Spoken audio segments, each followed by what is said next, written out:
Now, from the station that's on your side, this is News 19 WLTX.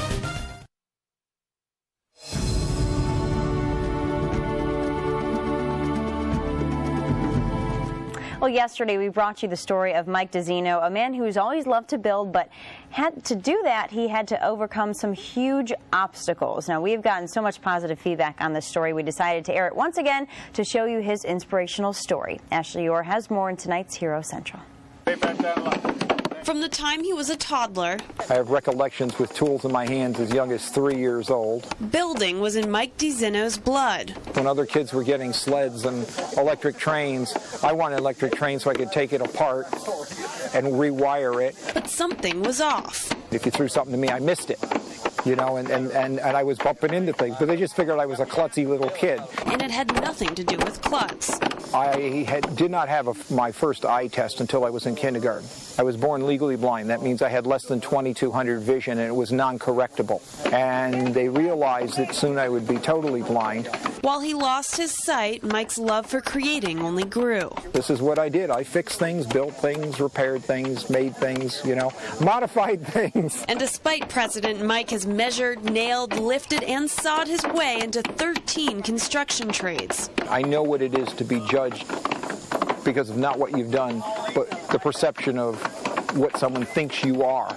I worked for 1/3 to 1/2 prevailing wages, had to be better than anybody else, never make a mistake, do absolute precise work just to be considered almost average. Always remembering his mother's words. Look, here's how it's going to be. The value of your life is not going to be determined by the few things you can't do, but by the many things you can do. And the perseverance ingrained within. When I'm confronted with an obstacle, my job is to find a way around it, over it, through it, turn around, go the other way for a while, but do anything but stop. You're going in, Nail. You ain't beating me today. You are losing. You are losing this argument. He's building a house for a woman in need. Single mom with 2 boys, and that's near and dear to my heart because I was raised by a single mom and I'm one of the 2 boys. Even though the success isn't something he'll ever be able to see. You can do it, do well, solve all the problems, and someone else benefits by it. That's where the satisfaction comes from. In Eastover, Ashley Orr, News 19 WLTX. And another obstacle that Mike has overcome. He was the first blind child to attend public school in the U.S.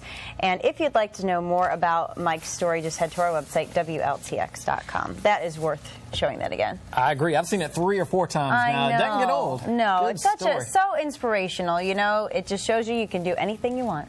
That guy's doing things blind that a lot of people can't do in their life. I know, absolutely. That can see perfectly, but yeah, just amazing, amazing.